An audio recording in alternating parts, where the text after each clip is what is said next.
Hey, everybody, welcome back. It is the SCB Steelers Podcast presented by DEK Roofing Incorporated of South Florida. We are very pleased and proud to be part of the Variety Sports Network. And, of course, the show is coming to you live from the Frank Walker Law Studio. Cheers. Sip, sip, sip. Cheers. Hope everybody is having a good week. Enjoying your favorite beverage this evening. If you're joining us live, I see Tom is here. Welcome in, Tom, and several others. They just haven't jumped in yet. Please do. We love having you. Love the conversation. Yeah, I mean, chances are after 10 minutes we'll run out of material, so we're going to rely on you guys anyway. But in any case, welcome Aaron, back, my sign my off brethren. Want. What's that? I said Aaron can sign off. It's fine. Yeah, Aaron, you may start the show now. Okay. All right. Who wants the very first question tonight? Because you guys don't know what it's going to be. I think you should give it to Ryan. Oh, fucking A. Scarps? Okay. Well, let's go. All right. Are the Steelers really screwing this up right now? I mean, allow me to Go ahead. The Go ahead. Here. Go ahead. I mean, technically, there's no tampering yet. We know that can't start until Monday legally. Mm-hmm. But there doesn't seem to be a whole lot of even smoke, let alone fire, around this team right now with anything. So I mean, is he asleep at the wheel? What do you think? Who's he? The con artist. I want to be fair to Omar, but I also Yinzer Nation annoys me because they crowned Omar and they shit on Kevin in the process. And Kevin had some bad drafts, especially late in his tenure. But Kevin was accomplished. He put together teams that won big games, and he. So I don't want to say he's asleep at the wheel, but also you eventually have to acquire somebody, whether it's free agency, whether it's via trade, and it's still, we're not even at the legal tampering period yet. But all I want to say is, if you were willing to get Christian Kirk last year, right before he broke his collarbone, you weren't willing to give a 6th round pick. I mean, they traded him in the division for a 7th round pick. A future for a future 7th round pick. Yeah. So it's effectively an 8th round pick this year. Yeah.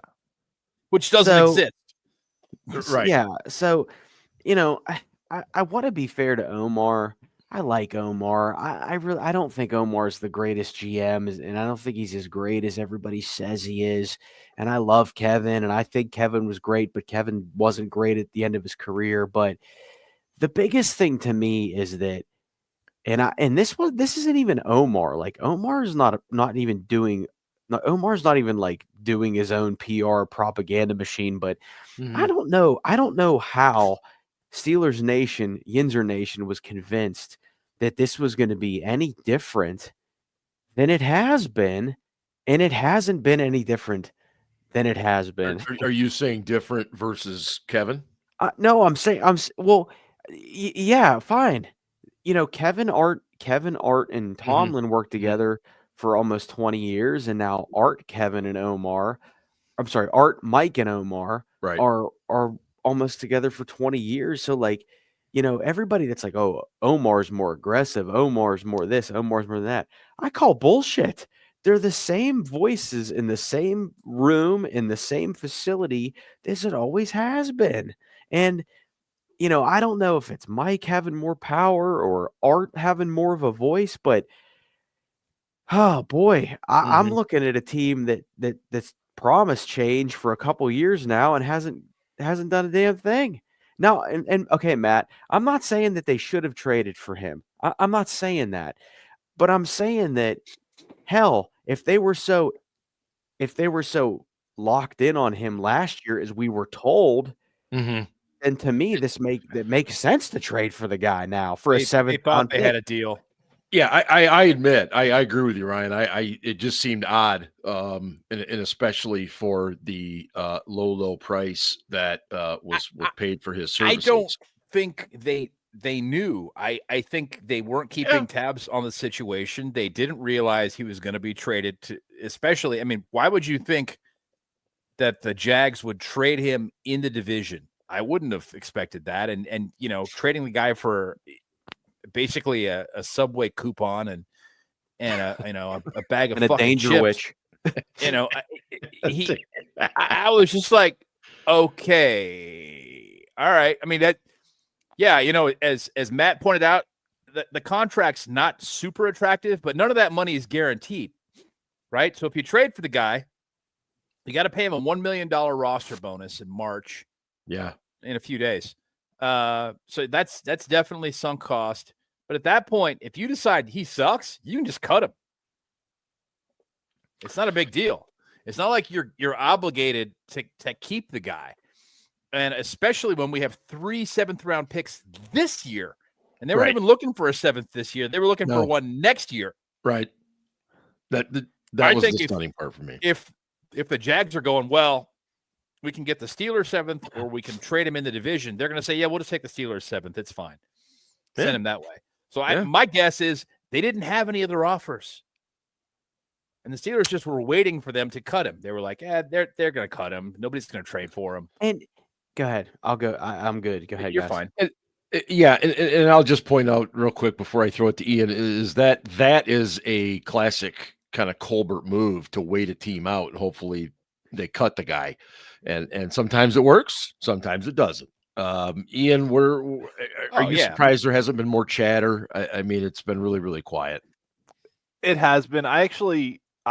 The more surprising move to me was restructuring Cole Holcomb, who, and I guess we may talk about this later too. Restructuring him now basically means he's probably going to be on the roster this year, which, like, coming off of a significant knee injury that caused him to miss all 17 games, as a guy who's had injury problems in his career, when you had a Landon Roberts, like, just sitting there who played pretty darn well for you in that, like, run stopping role, like the platoon last year of Roberts on rundowns and Peyton Wilson on pass downs got better as the year went on and was not the worst arrangement in the world. So to restructure Cole Holcomb and be like, yeah, we're going to, bring this guy back in and just let a Landon Roberts. I mean, they still could re-sign a Landon Roberts, but then that linebacker room starts to get awfully full, and you basically have 2 guys that can do the same thing between Holcomb and Roberts, and then you've still got Wilson and Patrick Queen. So I don't know. It's just, I wouldn't go as far as to say like they're blowing it or they're blundering it yet, but I'm a little surprised, other than that more hasn't happened, at least with the free agents they have, considering we're 4 days away from them actually hitting the market. The patience, and we haven't talked about this yet, so I should counter. Let me just finish the point you were making before about, or that Ian was making before he signed off. Probably don't get another beer, I would think. There he is. It was pointed out to me a short while ago that restructure might have meant that they lowered Holcomb's salary, that they cut him back to $2 million. He has a $2 million roster bonus plus $4 million in compensation this year for a total of $6 million. So I read that as a restructure, them kicking $4 million down the road with 4 void years. And Neil chimes in and goes, they could have just lowered his salary. I get that, but they're terming it a restructure, which I'm guessing came from his agent. So it's possible that maybe he took a pay cut and they just haven't announced it that way. I don't know. We'll find out. If he took a pay cut, then I would not at all discount the possibility that Roberts will come back. If they gave him $4 million or $5 million to lower his cap hit this year as a restructure, as a simple restructure, then he's definitely coming back and Roberts isn't. And that's like, what the fuck? What is that shit? But to the point you're all making about what the Steelers are doing or not doing right now, the thing that's driving me the most nuts is free agents aren't going to want to come here because we don't have a quarterback. We have no quarterback. It isn't a question of, is the quarterback good enough?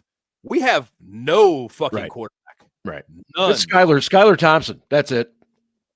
That dude's a practice squad quarterback. Exactly. That's it. Well, I was told that guys want to play for Mike Tomlin, and that's all that matters. So, and then the other thing is, oh, well, money talks. Okay. We'll see next week. And that's what I'm saying. I don't want to be too critical, but also let's see what happens next week, especially with that first wave, because this is not a team that throws big money at a free agent, outside free agent. And that Patrick Queen deal was the biggest outside free agent in Steelers history, and it wasn't even that much. So, I think we need to dial back our expectations. And let me say this: when the Steelers were most successful in the mid-2000s, they didn't make big splashes in free agency. It's just not what they do. But we were told, oh, fucking Big Ben's murder. We were told, but they were shit. I have a cold, so forgive. I have a cold, so forgive me. From our friend in the chat, Mr. Burner, if they keep Holcomb and let Roberts go, I'll trust Omar to build this team about as much as I trust Casey Anthony to babysit my kid. Oh boy, coming in hot. Okay. So on that point, what on earth would the Steelers be seeing with Holcomb that would make them think that's equal to or greater than Elandon Roberts? I mean, because I don't see Holcomb as a 3-down linebacker. He's not. No. And it's more Roberts. He's major more knee injury. Roberts, but Roberts was a better run stopper. Yeah, Holcomb was more athletic. But my big gripe with this, if they're gonna keep him and plan on starting him, is this: if they start him, I'm not saying they're going to, but if they do, this dude's missed 36 games over the last 3 seasons, including all 17 last year. Yep. That is not a guy that you build around. That is not a dude you build around. You can have him on your roster, but if you're counting on him to be there week in and week out, the fuck is wrong with you? And it could just be that they've decided that they're going to take the long view no matter what, and only sign players that they believe can contribute long term, and they're going to sacrifice this year for all we fucking know. Maybe they've finally seen the light. They're going to let Tomlin have a losing season. I doubt it, but maybe. Yeah, maybe that's the change. Some of the guys in the chat, Aaron and Cliff are mentioning that Kabali and Jerry Dulac both suggested, this week that Fields would probably be signed, or agreed to be signed by Monday or Tuesday. I guess my question would be, why is it taking that long? And it goes back to Ben's point about if I'm a receiver, why the hell do I want to come to a place where there's no quarterback? And I don't even, for all I know, Justin Fields gets a bigger offer somewhere else at the last second. I don't know, but I get that part of the frustration for both as fans and also as prospective future Steelers or potential Steelers. So I totally understand that frustration there. I think it's Fields' agent who kind of has a reputation for being a bastard, and that's his job. Fields' agent his job is to be a fucking bastard. And when the rate for a starting quarterback is $50 million, and the Steelers are probably offering something like, what they gave Mitch Trubisky, which was 14. He's probably balking. And, again, that's his job. He's supposed to say, yeah, fuck you. No, you're not paying me 7% of the, or 28% rather of the rate. We're not doing it for that. No, I think you make a great point that I think sometimes we forget that there is much more to this than just, okay, are we signing this guy or not? Agents are playing games. The front offices are playing games. There's a lot of that stuff that goes on. And I forget it sometimes. Just to ask the question here, what do you think is a fair contract offer to Justin Fields, considering his skill level, the cap going up by, $22 million? Yeah. So just, where do you ballpark what a quote unquote fair offer is? I put it at, kind of a low offer, like you've talked about this a bunch of times, like Jordan Love got in Green Bay. Mm-hmm. I mean, obviously you're not going to get him that cheap because that's 2 years ago, 3 years ago. Yeah. But let's say $15 million in compensation year one, make the total guarantee like 22, 25 total guarantee, right? With $15 million in cash in 25, and then with escalators, hey, if you do this, you get this, and if you do this, we're going to give you this, and if you do this, we're going to give you this, and let him come in and prove himself, and you give him starter money if he's playing like a bona fide starter, and if he's not, well, then you cut him after a year, and you take the dead hit on the cap, which is probably going to be $9 or $10 million, but you move on, right? Because this isn't your guy. Yeah. Well, and I was, looking at it, I think we've all kind of agreed that like the Baker Mayfield contract of $100 million over 3 years is way too much, right? So then underneath that, you've got Geno Smith, who got $75 million over 3 years, which is $25 a year. And then Gardner Minshew, who just got cut at $12.5 million a year. It was $25 million for 2 years. So but that's kind of it. That's the bottom end starters are one guy at 12.5 and one guy at 25. So, I mean, I think Ben nailed it with try and get him in the range of 15 to 20 million over 2 or 3 years, probably 2 years, but that's still a large chunk of money. I mean, I would go 2 years. I think 2 years, averaging somewhere between 15 and 20 is probably a fair offer. I might go 3 years, but no money after year two, and the bulk of the guaranteed money would be paid out in year one. Yeah. I mean, it's. Am I wrong if I say that the Steelers are playing a bit of a game of chicken here? Because 100%. No, they absolutely are. And because my biggest fear all along has been that Fields is going to get an offer that blows him out of the water from somewhere else. Okay. I mean, okay, let's think this through. Really, I mean, honestly, what happens if Fields goes someplace else? Is it really the end of the fucking world? Well, and that's what I'm trying to get at. Is okay. What if are the options? Russell Wilson comes back? It is. It's not. Depends on which member of Steelers Twitter you. Honestly, ask. it's pick your fucking poison. They both suck. I'm sorry. Yeah. Neither one is good. Neither one is good. You're not wrong. Neither one of them is going to be here more than a year or two tops. So what fucking difference does it make? I said this to me. I said this. Sorry, go ahead. But the worst case scenario though is both of them walk, and then you're picking off the scrap heap in free agency to try and sign a Daniel Jones. Okay. No. And I look at what I would sign Jacoby Brissett and let him start. I don't over Daniel Jones. Taylor Heineke. Mason Rudolph. No, he's never coming back. But does Duck want to come back? I mean, what the hell? No, bro. Duck is living his best life, man. He is living his best life. God Salute, my friend. Look, can I finalize? Can I do the Fields thing real quick? Can I make a Fields point real quick? Yeah. I don't care about the money. Ben and Ian are way much more savvy about that shit than me. But I look at this. I look at this as a match standpoint. Justin Fields has been with the Steelers for a year. There was a controversy when Tomlin went to Russ over Justin Fields, and I supported Tomlin in that decision.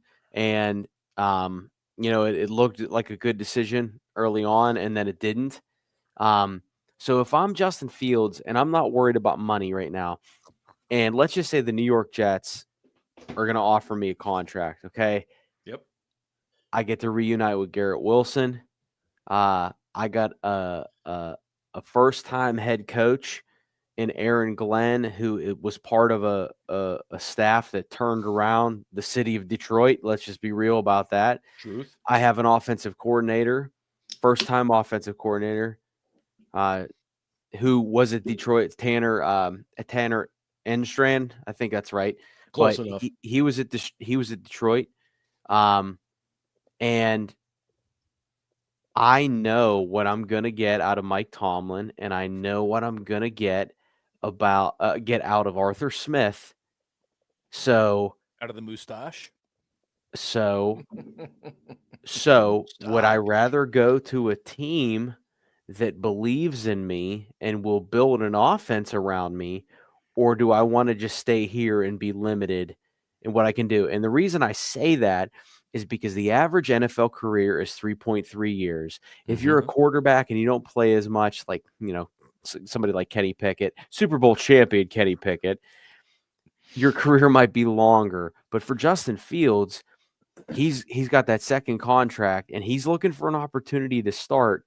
And honestly, if he starts here, he's going to be limited. And if he starts there, I think they'll give him some free, more of a leash. But that would probably mean that Mr. Limited comes back here, and I can't deal with that. I can't. It doesn't matter. I mean, honestly. Okay. Let's just compare the two quarterbacks real quickly. Justin Fields is a little bit better than Russell Wilson on third down because he's a threat to run. But he's fucking terrible on first and second down. He's fucking horrible. Not the wrong. Dude's awful. Russ is a little bit better on first and second down than Fields is. On third down, he's fucking terrible. He's fucking awful. So, I mean, it's pick your poison, man. It really is. They're not the same quarterback, but in terms of effectiveness, they're so similar that it doesn't make any fucking difference. The only reason that people want Fields back is he's young, and they hope that maybe he can change. Well, the dude is a fifth-year pro. I don't think he's going to change that much. And there's an outside shot that he can get better, and Russ will not, because Russ is 36, 37 now. Yeah. He's not going to get better. There's no question. So I get it. I understand why people have a preference to Fields. I don't want Russ back either. But again, objectively, when I look at it, I'm like, what fucking difference does it make? It doesn't matter. Neither one of them are good. So I agree, first of all, that it doesn't matter. But let's take it to an even further step here. Does it really matter if it's not Fields, if it's not Wilson? Who else are you going to bring in that would matter? There are no good. It's like not Danny Dimes. It's not Derek Carr. This is like that episode of The Office where Michael walks in and it's just like, we are screwed. Yes. We are. There's no good option right now. But we've been saying this all offseason, right? Yep. The long-term answer for this team is not available right now. Right. It's not available in free agency. He's not currently on the roster for 4 more days. And he's not available in the draft unless somehow Cam Ward fell to us. And even that's, kind of a shaky proposition. But that's not happening. That's another point. He's not going to get out of top 3. No, he's not. We'll get to the draft. Talk about Fields and Wilson and free agent quarterbacks. That I saw this point made about Kirk Cousins too. That he has to make sure these quarterbacks aren't going to want to get Michael Penix again, right? That wherever you sign, that's a good point. The Titans may or may not need a quarterback depending on how they feel about Will Levis. The Giants definitely need a quarterback. The Browns probably need a quarterback, and it would be hilarious if they took Shedeur Sanders. But teams like the Jets or the Raiders or even the Saints, depending on what they decide to do with Derek Carr, that are picking further down the draft, those are probably a little bit safer bets for free agents to sign for because they're probably not going to be in the mix for one of those top 2 quarterbacks. So, definitely is going to come into play for the free agent quarterback market too, is, who is offering them a contract and what's the stability of that situation. If the Steelers offer you a contract, we're not in any kind of position to take quarterback in round one. So yeah. So we are all in agreement that it doesn't matter. And I'm going to keep coming back to that phrase. Okay. So therefore, isn't it incumbent on the Pittsburgh Steelers organization to recognize that as well? Because if they go through this free agency period and perhaps the draft thinking we're just a couple guys away, we're just a QB away, guys. Right. To me, that is ridiculous thinking. Does their behavior so far since the season ended, since the Super Bowl, indicate to you that they think they're just a couple of guys away? It doesn't to me. No, I think they do think that. That's the problem. That's I think my concern. I think they look at it and think they went 10-7 and are like, we don't need to change. Like Tomlin said, oh, there's going to be changes. What fucking changes have they made? Right? They basically didn't re-sign coaches. Yeah, they didn't re-sign coaches who were already at the end of their contract. They made no other definitive changes so far. That the only changes we've seen have been assistant coaches whose contracts expired, weren't renewed, but they didn't fire anybody. They didn't. I mean, other than Preston Smith, who had a $13 million, cap hit, they didn't cut anybody yet. So, what proof do we have in their actions that they actually think that they need to change more to make things happen? Okay, right? So Ben, you see it the other way. How so? I think if they thought they were one player or so away, they'd be talking to players now. There would be rumors that they were going to acquire this guy. They're interested in this guy. They're interested in that guy. The only thing we've heard is that they are monitoring every single quarterback situation in the league, weighing their options. Because, again, they feel that it doesn't fucking matter. Yeah, we'd prefer to have one of these guys because we know them. Pick your poison. But, we're going to monitor the Derek Carr situation and Daniel Jones and a bunch of other people. And, and we're going to see. Scarps, would you take JJ McCarthy for a first rounder? They're not trading JJ McCarthy. And no, I wouldn't. Hey, I'm just spitballing. No, Steel Dad, I love you. I'm not mad at you. What about a second rounder? No. Well, they're not trading JJ. They're not trading JJ McCarthy. And I'm always willing to entertain a dialogue, but they're not trading JJ McCarthy. And the reason why they're not trading JJ McCarthy is because if they were considering it, they would have probably already re-signed Sam Darnold, because Sam Darnold is definitely getting money somewhere. Now, there were people just like, oh yeah, just give Sam Darnold $90 million. What the fuck are you talking about? Like what QB whisperer do we have on our roster, on our coaching staff? Guarantee you his agent is asking for 50. We don't. So, no, I don't think the long-term answer is here right now. But I said this earlier on the platform formerly known as Twitter, that I would take Taylor Heineke if that meant a losing season and we were in position in 2026 to get our future guy. I'm fine with that. And I say that because, of course, Steelers Twitter is always like, oh, this fan base couldn't handle a losing season. I've fucking seen a couple. Okay. I know what it's like. Okay. Seen a bunch. And also, not only did I see losing seasons, I saw seasons where we had winning seasons where the quarterbacks threw a combined 17 touchdown passes. Yeah, okay. Yeah. And I'll be fine. Okay. I'll be fine. I'm a big boy. I'm a grown up. I get it. But if you're just going to randomly just say, and this is the thing, we bitch about not making moves, but also bitch about spending money to make moves. And I'll say this, if you're going to spend $90 million on Sam Darnold, I'd rather you spend $90 million and acquire 2 to 3 key pieces. Give me the best cornerback on the market and give me a Chris Godwin. And Chris Godwin is coming off an injury. Yep. He has been injured. He's a little bit older, but at least if you're spending money in that category, I can say, okay, you're making attempts to get better in different places, knowing that your future quarterback isn't currently on the roster. Why not go ahead and offer George Pickens and a 4th round pick for DK Metcalf?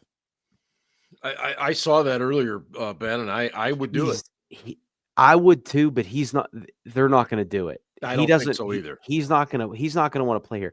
And you all know, please trade George Pickens, trade fucking TJ Watt too, because his ass and his fucking brother, propaganda machine JJ Watt, today on Pat McAfee. Oh, they should have extended TJ Watt last year because they would have given him he would have given him the old hometown discount. And then fucking Max XX Crosby is getting hundreds of millions of dollars. Aaron, you know where I'm at, the primetime players, hundreds of millions of dollars, little WWE reference. But the point is that too. No, actually, they were $1 million man, Ted DiBiase.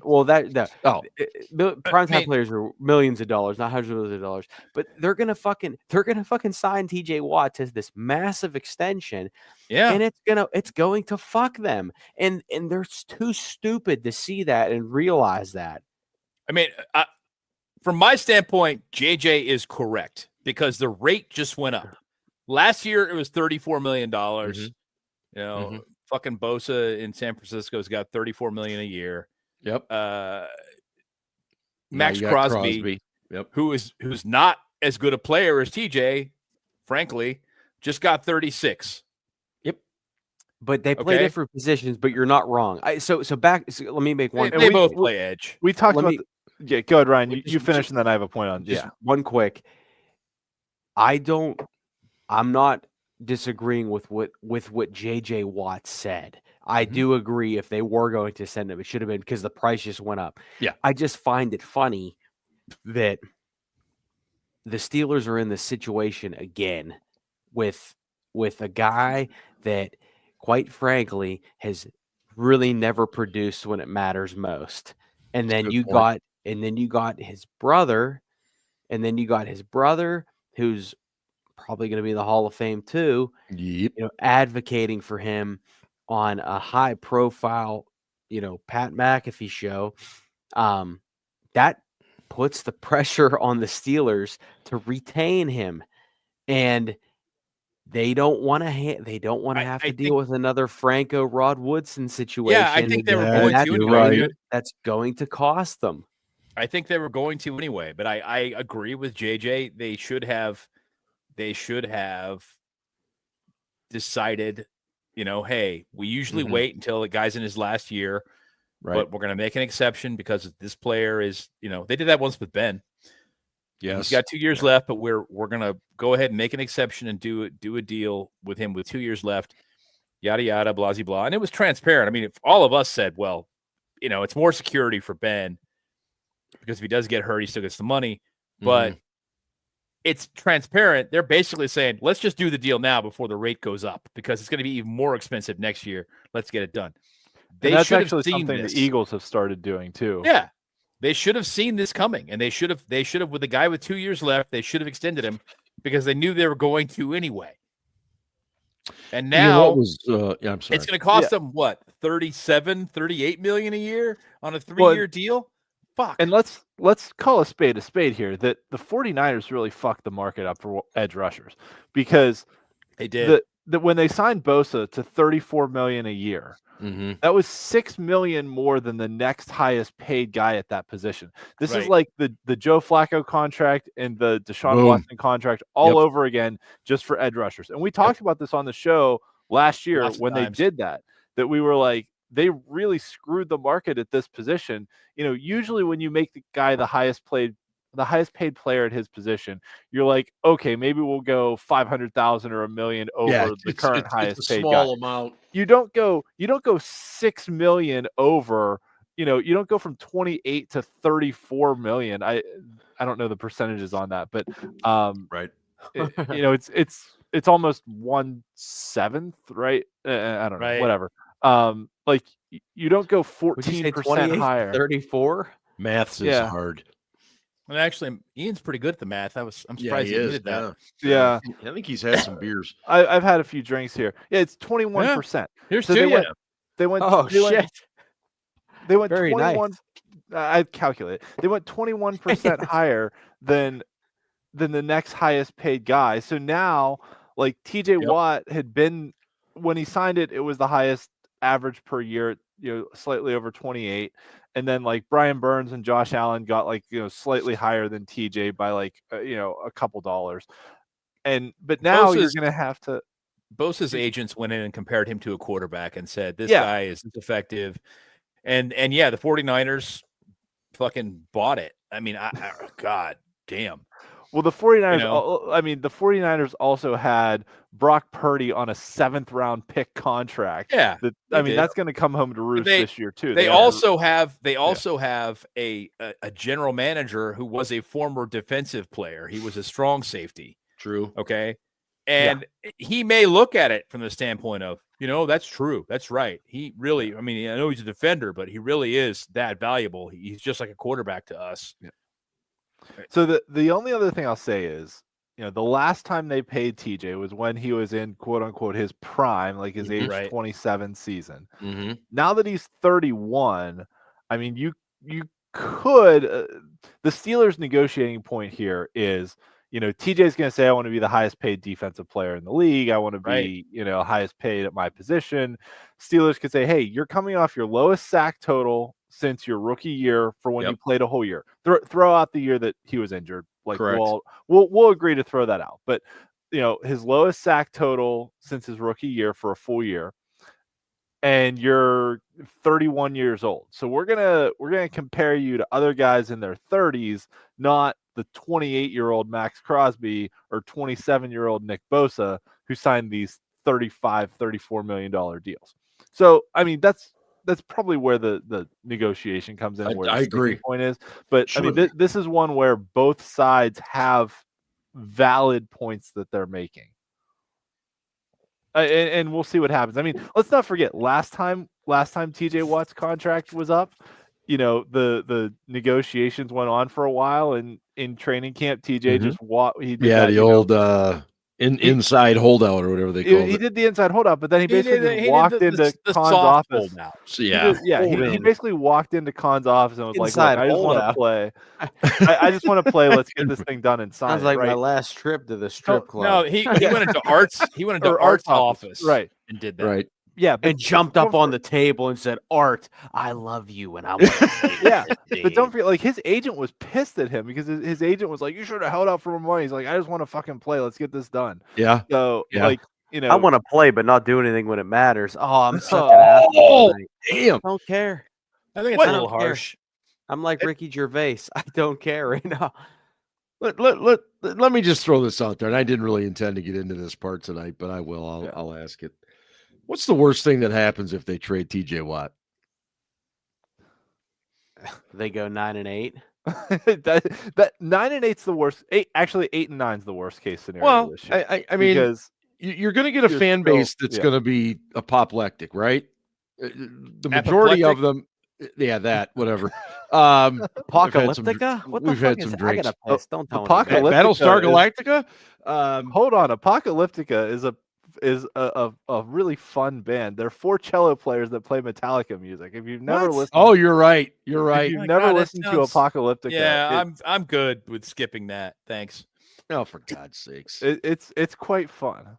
Maybe there's 4 cello players that do Dave Matthews better. Maybe. No, what I mean is, what I'm getting at is look, I love the guy. I do. I mean, the way he plays the game, the way he approaches the game, I have tremendous appreciation for TJ Watt. I want him to be a Steeler for forever, but I also understand that the numbers are pretty clear. And you alluded to that, Ian, that when these pass rushers get into their 30s, the numbers, they dwindle. Unless you're John they Abraham. dwindle but yeah. because they become more susceptible to injury. Absolutely. Listen, Absolutely. bottom line is this. We can debate this to death. The Steelers, on a couple of occasions in their storied history, have let Hall of Famers walk away.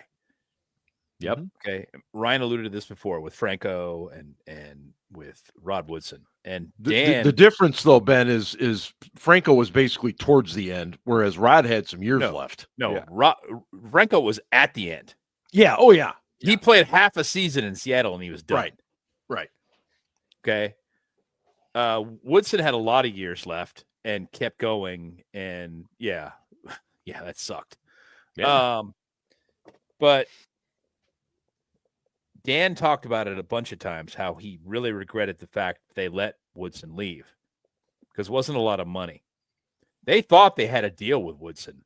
True. And Woodson changed his mind. They thought they had a deal, and Woodson was like, yeah, fine, whatever.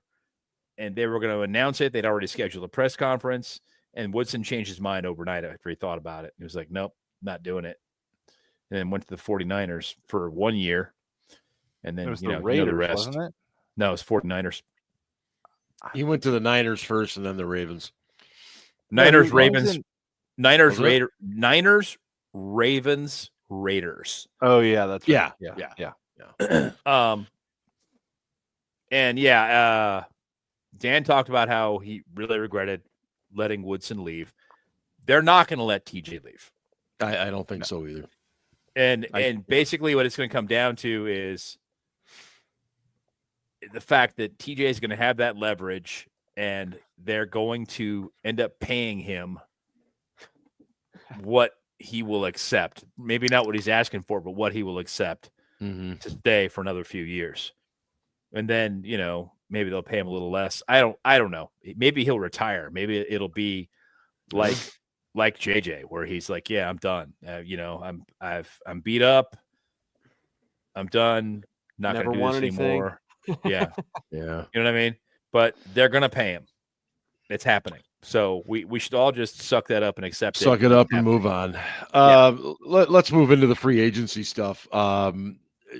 I'll just ask you guys point blank, and Ryan, I'll start with you. Is there one particular free agent you would absolutely love to get on this Pittsburgh Steelers roster? On offense or defense? You tell me. Fuck. Oh man. And I say this, I'll let you think a second. I say this because we obviously don't know what they have going behind the scenes. We also know that whatever they do in free agency, that will assist in dictating what they do in the draft, obviously.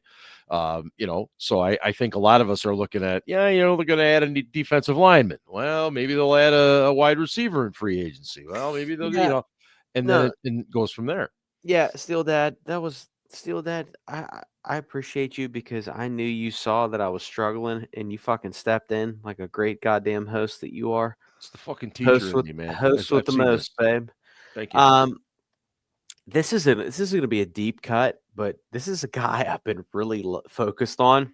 Yeah, and he's young, and I don't think they've truly tapped into his potential. And I think you could get him for cheap. Is a wide receiver from the LA Chargers, Josh Palmer. Interesting. He is a guy that here's a guy. He is not a sexy name. He is not a coveted free agent, but to me, he's a guy that if you're going to get back to let's be real. They're always going to do the Steeler way. That's what they're going to do. He is a guy that fits the Steelers way. Like it. Ian, same question to you. So I'm going to go on the defensive side of the ball. At cornerback, I mean, Carlton Davis and Trevarius Ward are probably like the top two guys on the market right now. Mm-hmm. They're both going to be 29 years old. They're both very, solid starters and can give you a lot.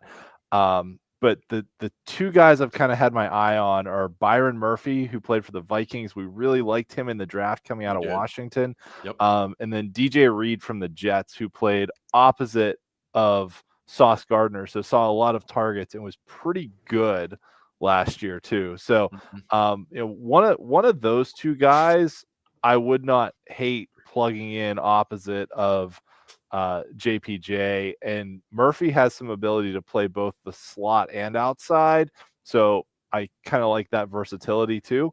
I just hope we don't re-sign Dante Jackson or Cam Sutton. So, but yeah, true on both of those.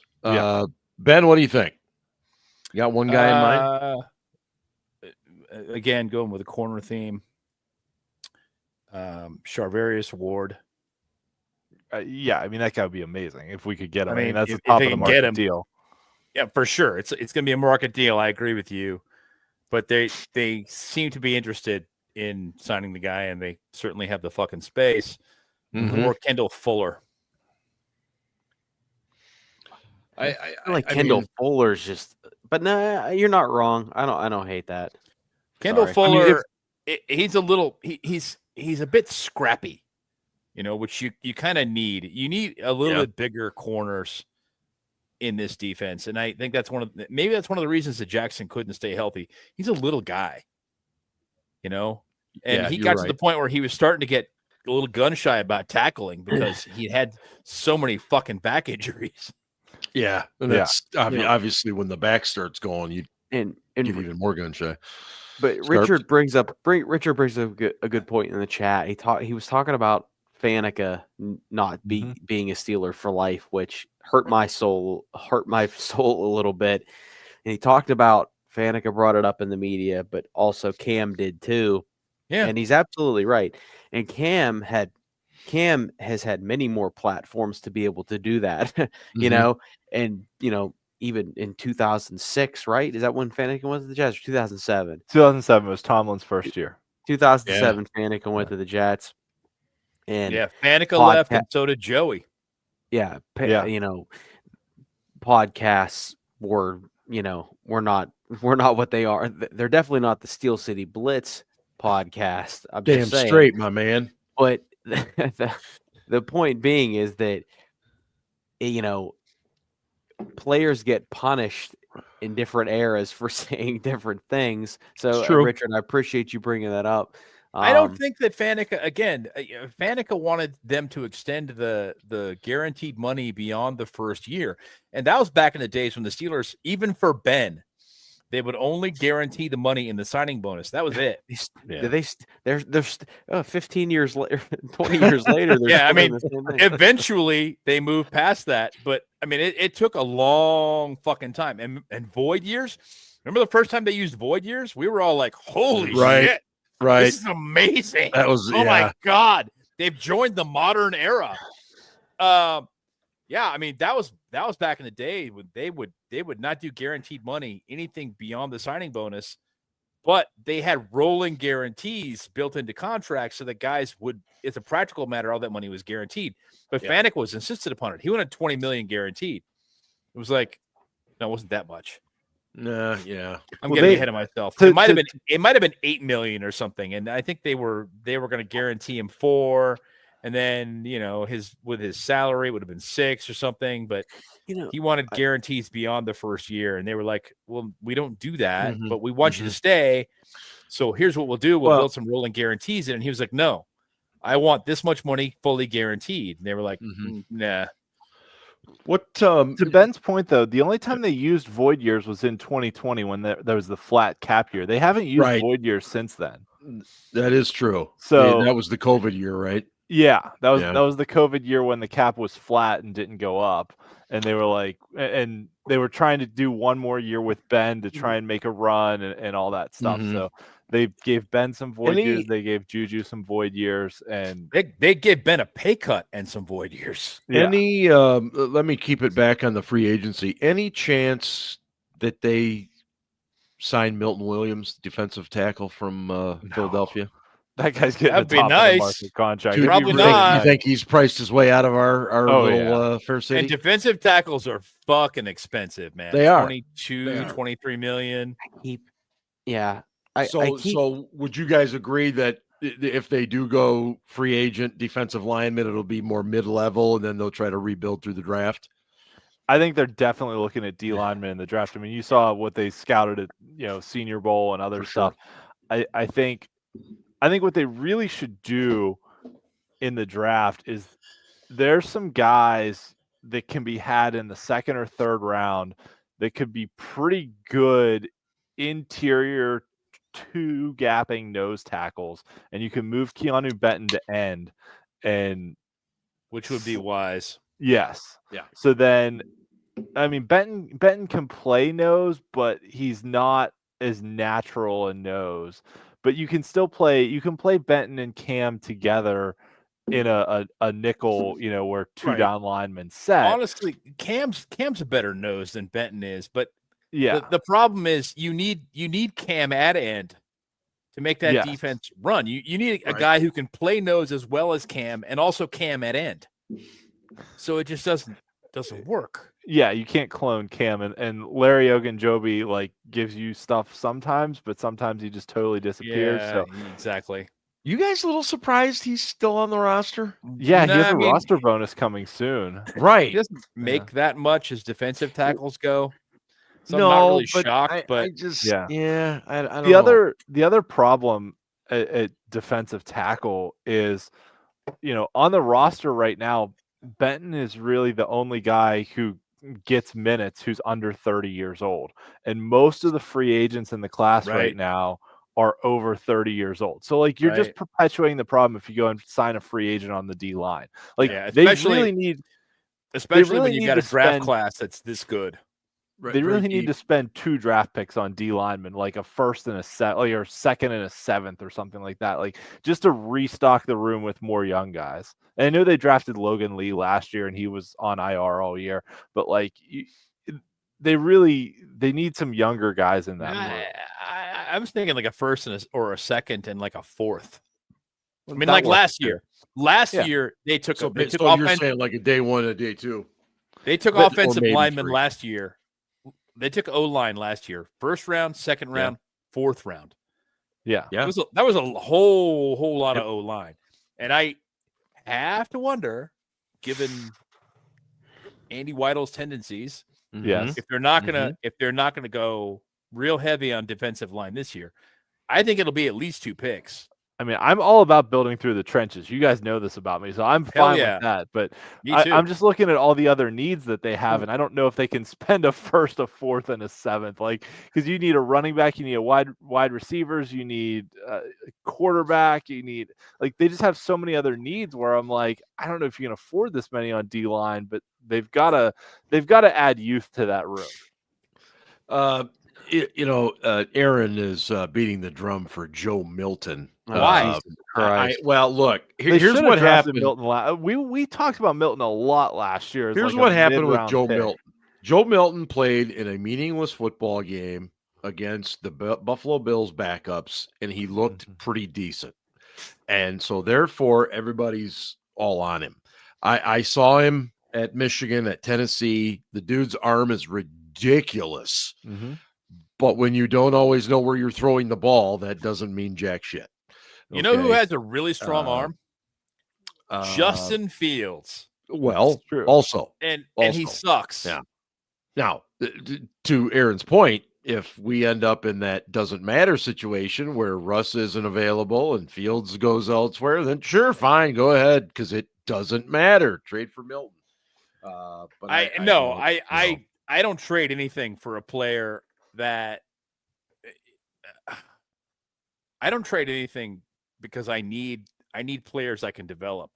I'm not trading away draft picks for a guy that I don't think is in the long-term plan. Right. If I'm going to use picks, I'm using it on a guy that I know will contribute. Even trading a 7th round pick for it was a 5th round pick for Mike Williams, a 7th round pick for Preston Smith. Okay, a 7, that's a throwaway pick. And actually it was a pick swap, wasn't it? Yeah. Yes. I think so. Yeah. was a pick swap. So you're not really losing anything. You're just changing positions. Okay, that's fine. But giving away a draft pick, the Steelers are giving away mini 5th-round draft picks for rent-a players for half a fucking season. Yeah. Gotta stop that. Gotta knock that shit off. Yeah. In my opinion. Any other free agent targets you guys like? I have to believe they're going to bring in at least 1 or 2 veteran wide receivers. Yeah, you have to. We need to add at least 3 wide receivers this offseason, whether we do it through free agency or the draft. Yeah. I mean, Ryan mentioned Chris Godwin earlier. I would not hate Chris Godwin. No. He's only 29 years old. I know he's coming off a bad injury, but like that's a guy who's produced in the past. Yep. And if you get good Chris Godwin, or if you get decent Chris Godwin, that's pretty darn good. Darius Slayton's a name that's been thrown around a lot last year and this year. Yep. And I mean, there's even other guys like Nick Westbrook-Akine from the Titans. He's a one-trick pony. He's a deep shot guy. But you have that if you have a deep shot guy opposite George Pickens, because it seems like they're not trading George Pickens for whatever reason, a guy, right? But if you have a quarterback using George Pickens, or is he not getting open, or if you have a quarterback who's willing to throw the ball down the field, to at least have a threat of a guy who can go deep to take a little bit of pressure off Pickens, may be useful. But that I honestly feel like if the Saints cut Derek Carr and we signed Derek Carr, like what Derek Carr did with Rashid Shaheed last year, which was just throw the ball down there and let him go get it, you could do that with Nick Westbrook-Akine. Yeah. Well, you could do it with George Pickens, couldn't you? You could, yes. Yeah, what about if Pickens decides to show up and run the right route? I mean, right, show up on time. Yeah. What about Javonte Williams, or maybe? I mean, and I know he's older, but what about Aaron Jones? I've always liked Aaron Jones. Yeah, always liked him. I think you can get just as good running backs in the 4th round this year. That's fair. This is a deep running back. It's a pretty good class. It's not. And it's I'm not talking super out of my heavy, ass, but here's it's a very athletic draft class. But the thing we've been preaching on this show for a decade is if you have good offensive linemen who can fucking run block, you can put a 4th, 5th round guy behind that line and he'll be productive. You can put a one-cut running back and he'll be productive. Look at that guy for the Buccaneers who was what, a 4th or 5th round pick? Bucky Irving. Yeah. Yeah. Cliff can probably speak to this better than I can just because he's been doing a lot of the profiles and stuff. But the one thing I've noticed about a lot of these running backs, they suck in pass protection. Yeah. They Jaylen really Warren do. Jaylen Warren really is he's kind of a unicorn in that way. He is. I mean, so many of these guys want to just like drive a shoulder into a guy. They won't get a good base. It's just I don't know. And I think with some of them the willingness appears to be there, but maybe they're just not taught properly at the college level. I don't know what it is. It's just you look at all these guys and there's really not one guy out of those, let's say, top 12 or 15. You got to have the base, and you got to be willing, and that's really kind of what it comes down to. Well, and you got to be able to recognize, Sure, recognition is important, no question. I'm just talking about on a one. Usually, it's a one-on-one opportunity, right? And you just got to be willing to lay into the guy. But I mean, by the same token, Warren's so goddamn strong. I've seen him chip some guys and knock them into. Oh man, he is fucking second level. I'm like, okay, cool. Yeah, I don't know why you did that. Just get your ass out in the flat.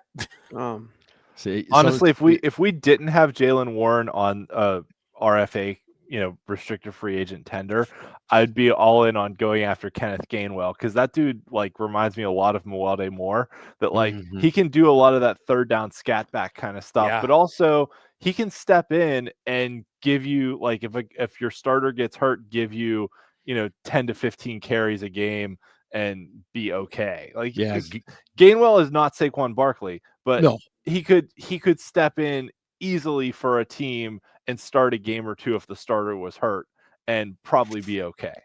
Which was what Weldy Moore did really good. Like, there were a couple of games. Remember when, like, Bus got hurt? Yeah, Weldy gave him absolutely like 22 carries for 115 yards, Yep. and we were like, "Hey, this was pretty damn good." Yep. But but we have Jaylen Warren, who does a lot of the same kind of things as Kenneth Gainwell. So I'm like, why do we need two of the same kind of guys? Yeah, no, Moore was great for us. He was, yeah. He was on the Minnetonka Love Boat, but so be it. That's the Minnetonka Love Boat. That's right. Hey, at least he didn't take a dump in someone's closet like Najee Davenport. Yeah, the dump truck. A couple other names I'm gonna throw out there you could probably get for cheap, and it would be more Steelers-esque. Yeah, Elijah Moore at wide receiver. He's been on the Jets and Browns. Yeah. You know what? He's not a number 5 slot receiver, though, dude. I don't know if that's really well. That's fine. That's fine. I'm just saying. That's fine. Caleb Farley is a cornerback. He's young as well. He was a guy. Didn't he have like an injury coming out in the draft or something? But he still got picked in the first round. There was something with him. Yeah, I mean, he's still young. That's another guy. Khalil Herbert from the running back he's at the bank from the Bengals, Chicago, then Cincinnati. Yeah, but he's a third down guy, and then he's available. I know they already have a lot of inside linebackers, but Devin White, not opposed to Devin Bush. He's a free agent. And then here's a guy. People are gonna hate me for this because he's old, but I think he's a guy that you could get for cheap and build your locker room morale. Yeah, on the offensive line. Kevin Zeitler. He's old. I think he's 33 or 34, but he's played at Baltimore. I think he's played at Cincinnati too. Because we don't need a not as a starter. Not talking as a starter. That's the question. Yeah, not talking as a starter. He'd be a good depth piece and a locker room guy. Yeah, the thought at the time was that they're not going to give the right guard position to McCormick. They're going to make him compete for it. So they're going to sign somebody there. Yeah, there's no guarantee McCormick gets it, but no. I'd rather it's pretty high. The likelihood is pretty high. Yeah, I'd rather bring back James Daniels, who is actually a good player for us. And I don't know why he's not coming back. No, Jack Daniels. You don't Here's the guy that's on cough medicine. They should have played Daniels at center and left Dotson at right guard and not fiddle fucked around. I mean, Dotson said some complimentary things this week about Mike Tomlin and his policy of not putting players in comfortable positions and saying, no, you got a job to do. You just need to get it done. And he's like, I've carried that with me ever since. I appreciate the fact that they put me at that adversity and made me learn to deal with it. But I'm looking at it as a fan and what was good for the team and how good Dotson has become at right guard. And I'm like, what the fuck?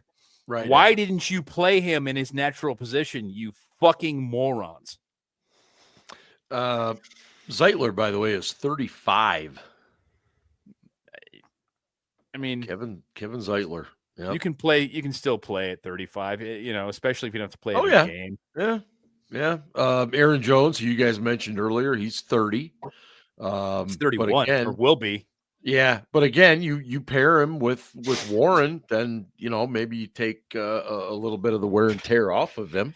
Give me Aaron Jones as RB1 for fucking Jaylen Warren. What are you talking? If we sign Aaron Jones and he's not the running back one, no. But I'm not saying Warren would start over him. I'm just saying, but you spell him enough. You should have some splits, right?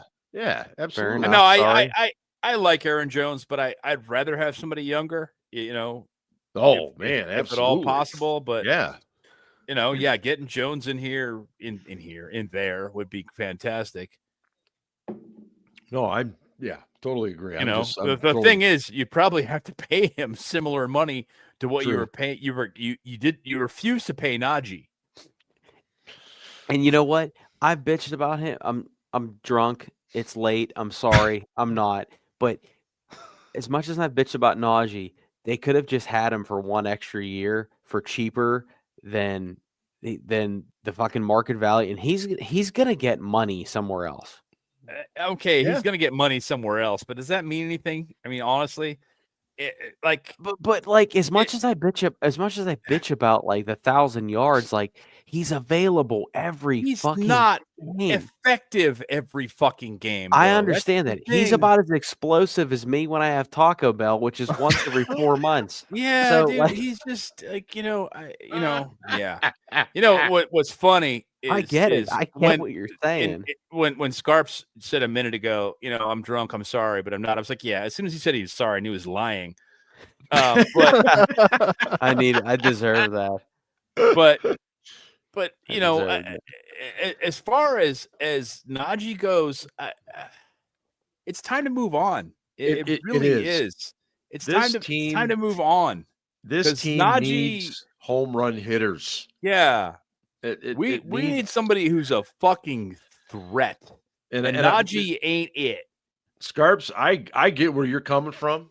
I totally appreciate the durability, the availability of Najee Harris. But at the end of the day, that's an outstanding ability. I need a dude that can take a ball off a handoff or off a swing pass and go 60 yards. We've got to have that. I get it. And so I don't know. So let me go back to quarterbacks just for a minute because it's so intriguing. No Fields, no Wilson. They were looking, or they're supposed to have in for a visit, one of their 30 visits, a guy that's I think he's older than Kenny Pickett already. Kid from Louisville, Tyler Schoch. Swear again today. Schoch. Yeah, Tyler Schoch. What the hell do you think that's about? I mean, he had a really good Senior Bowl. He did. And I mean, and he's only 35. What's the big deal? Yeah, right. Plenty of years left, right? He's younger than Russell Wilson. I don't know. I mean, if you're looking at a guy who's probably going to be there in like the 5th, 6th, 7th round, I guess he's better than the other options there, but I don't know. I mean, that he's not a guy that has a long-term, tremendous upside either, considering he's already like 26 years old or something. It's it's ludicrous. He can start going to the YMCA and playing pickup ball. He gets his AARP card next month. Yeah. I wonder if they just don't view him as maybe a guy that he's got lots of experience. He played under Jeff Brom, who's done a nice job with quarterbacks. Maybe they just view him as a potential backup. But I mean, I sure wouldn't be drafting a guy. He has some nice stuff on tape. Whedon. Yeah, he's Brandon Whedon, dude. Yeah, he is. He's Brandon fucking call. Whedon. Yeah, I mean, is that a guy you draft? And if he's there in the 7th round, I mean, maybe you take a flyer on him, but 6, 7, I agree. On a 6, I'd do it. We don't have a 6th round pick, but yes. Oh, okay. No, 7. No, right. I'm with that. Yeah. Or we trade one of our multiple or two of our multiple 7th round picks up, and we get back into the 6th round. I have no fucking idea, but fair enough. Yeah. The dude's not impressive. No, I mean, again, people see him at the combine. He's the only quarterback in that group that ran the 40, and he did a little pump up thing at the end of it. So automatically he gets on people's radar, and that's not why a person should get on your radar. let's look at the tape, watch what the guy does in the rest of the combine, other things. And he did some nice things this year. Don't get me wrong, but I'm a little surprised we're spending one of our 30 visits on it because he's not considered a local visit.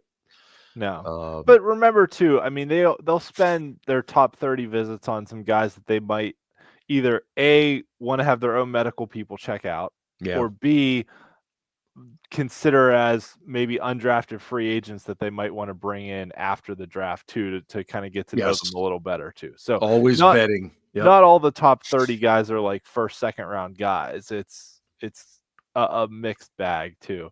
The one thing I'll say, since you mentioned quarterback's age, Milrose 22, Ewers will be 22 on draft day.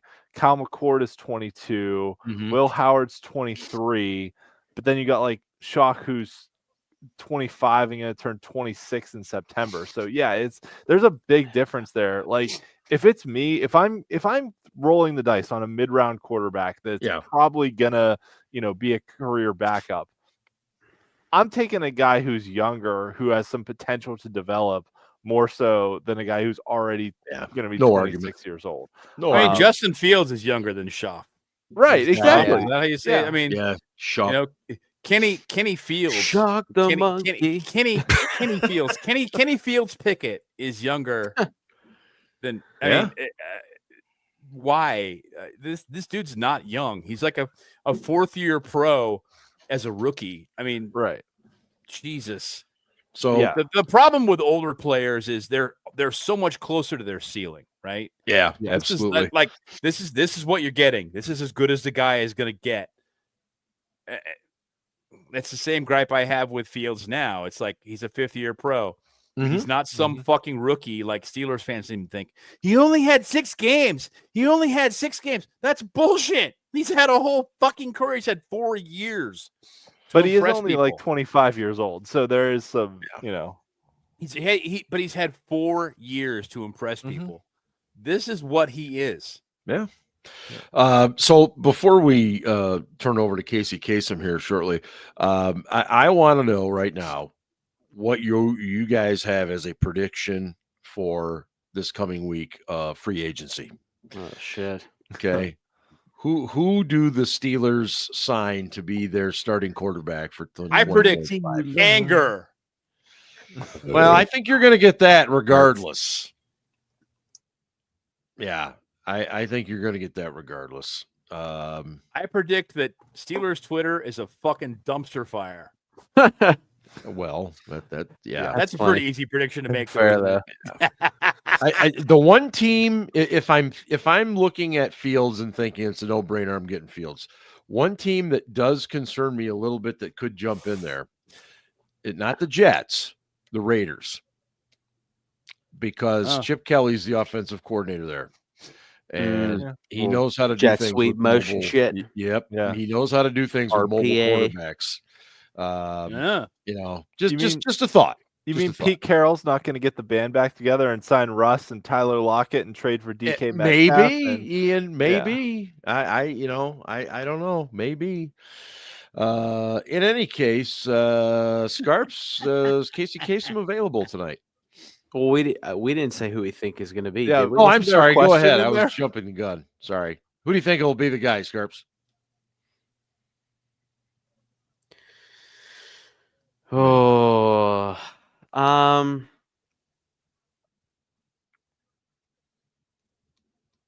personally, I think they re-sign Fields, but that's just me.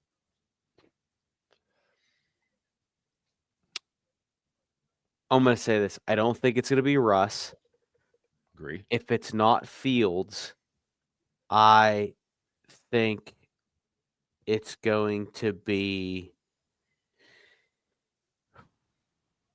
He's bringing back Mason. Drew Lock. Oh, God. Fuck, please, God, no. He's fucking awful, and he's also a douchebag. Well, we can't have that.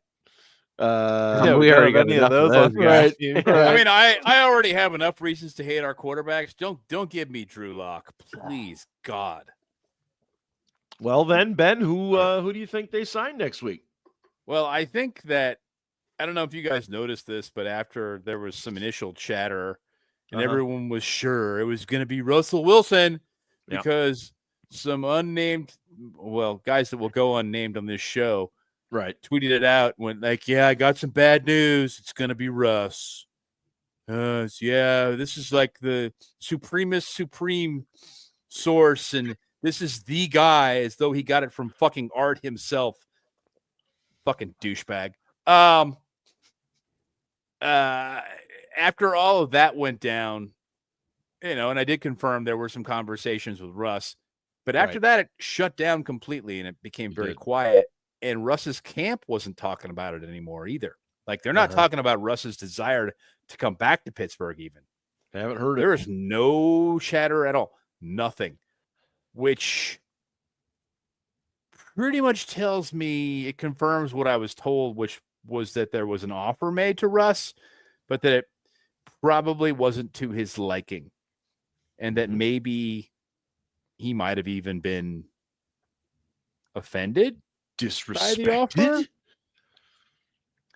and decided that he was going to look for other offers from other clubs. Not be ignored, Dan. So it's not going to be Russ, I don't think.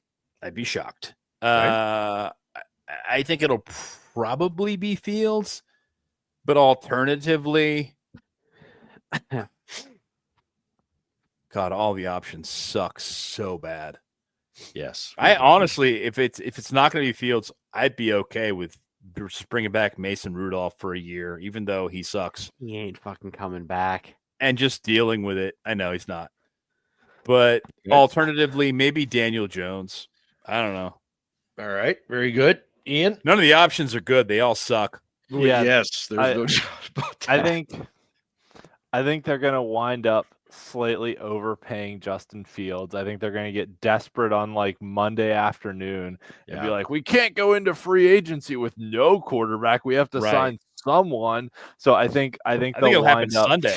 Yeah. I think they wind up before free agency starts, capitulating to whatever Justin Fields wants. And there's your SAT word for the day, Ben, capitulating. What does that mean? What's the definition of capitulating? To give in to. Can you pronounce that correctly for Mark? That's when you. What's the etymology of that word? That's when it's on the cusp of coming through your bunghole and you capitulate it. You know? You capitulate. Capitulate the Taco Bell. I'm a piece of shit. Sorry. That was fantastic. I love that. Literally, though. That was pretty much the comment of the night. All right. Yeah. Okay. And it means to appease or give in to. Yeah, he just looked that up. Rate. No, I didn't. But I think they wind up re-signing Fields maybe for more than more money or more years than what they may want to, but just to get a deal done. Right. But if we get to Monday at 4:00 and don't have a quarterback, I'm going to go Daniel Jones just because Tomlin does like to bring in guys who were former first-round draft picks and thinking he can, rehab their careers and get them back on track. And, there's some kind of pedigree there. Yeah. But Daniel Jones, the Daniel Jones experience would be friggin' terrible. He is horrible. He is up and down and up and down and up and down. You never know what's going to happen. No, high highs and low lows, baby. And maybe he like doing cocaine with Pablo Escobar. Maybe he breaks a big run and then trips over the 20-yard line. Right, and you wind up turning the ball over. Johnny Yardline makes another tackle. Yeah, kind of like Russ, that long run this year when he tried to get in the end zone and then fumbled versus the Ravens. Yeah, it's like that, except every week. Yeah, how fun! If we wind up with Daniel Jones, we are guaranteed a top 10 draft pick next year. Like, there's no way. Cliff makes a good point. I don't know about he guaranteed, did win a playoff game. But I don't know about guaranteed, but it's a good possibility. Yeah. He did win a playoff game. And, whatever. Yeah. Let me turn things over to Mr. Casey Kasem for his weekly jaunt through the Pittsburgh Steelers. Boy. I've been waiting for this. Don't fuck it up, Scarps. Hold on. Reset, breath. No pressure. Seas coast to coast, American Top 40. Hello, everyone, and welcome to the week that was March 6, 1977. Our favorite correspondent, Ryan, is back with us again this week, and he writes, Dear Casey, you know I've smoked a lot of grass. Oh, Lord, I've popped a lot of pills, but I never touched nothing that my spirit could kill. Casey, that is Steppenwolf's The Pusher that was made popular by the 1960s, hold on a second. Scratch that, reverse it. By the 1969 movie, Easy Rider, which is not betting the Steelers money line each week. I'm talking about the counterculture cinema epic starring Peter Fonda, Dennis Hopper, and Jack Nicholson. What many of you don't know about that movie is former Steelers offensive lineman David DeCastro's parents had a cameo in that film. They were passing that good stuff to Wyatt and Billy. Casey, life surely does come full circle, as David DeCastro is now a strategic investor of Whole Plants LLC, a medical marijuana dispensary in the North Hills of Pittsburgh. Casey, DeCastro's parents were not an Easy Rider. I was just kidding. But I am not kidding about David DeCastro passing the Dutchie. Casey, I did not have David DeCastro turning into a dirty hippie on my 2025 bingo card, but here we are. Mm-hmm. David DeCastro, more like David DeCastro. Additional investors in this bake shop include former Steelers linebacker Bud Dupree and quarterback Ben Roethlisberger. Oh, Bud Dupree said he's working on a recipe that will send you back to his hometown of Macon, Georgia, where you'll play air guitar with Dwayne Allman and the late Jimmy Carter.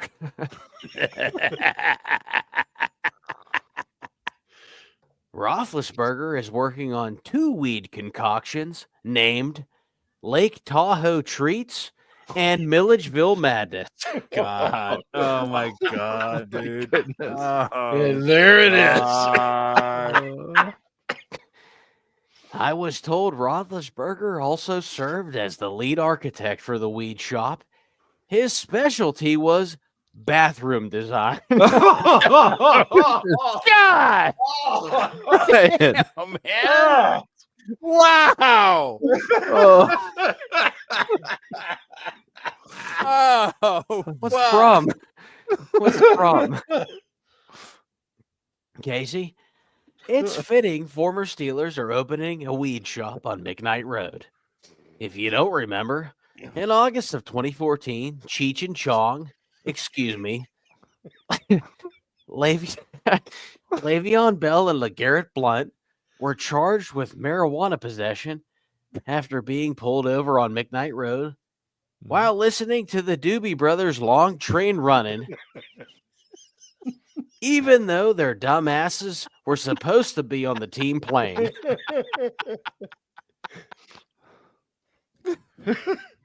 Them being high was a dead giveaway because once they got on the team plane, they demanded Hot Pockets and Funyuns.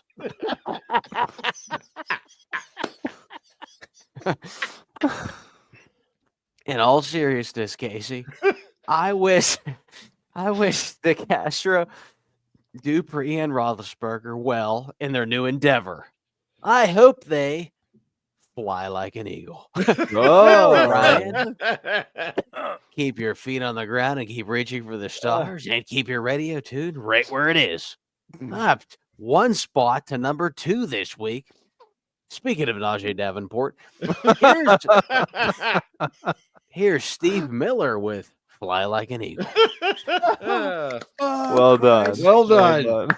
Oh, Well God, that done, hurt. Casey Kasem. My stomach hurts now. Wow. That did kind of hurt. Holy shit. Where was Steelers Freak when we needed him tonight? Right. I know. Right? Wow. Okay. I need to recover a minute so I can close this thing up. He's going to love watching this back. And he's like, He is. He really is. In there for the show. Well, DeCastro did go to Stanford. I mean, That's it's kind of a liberal bastion out there where they, maybe not as bad as Cal, but I don't know. In any case, a couple of quick announcements. Thanks to Cliff. He's doing a fantastic job writing a bunch of draft previews and stuff for us. He also put out his first mock draft today. So make sure you check that out. And we just also welcomed a brand new person into the fold today, Dominic. He is a journalism guy up at Penn State University. Some of you might know that university.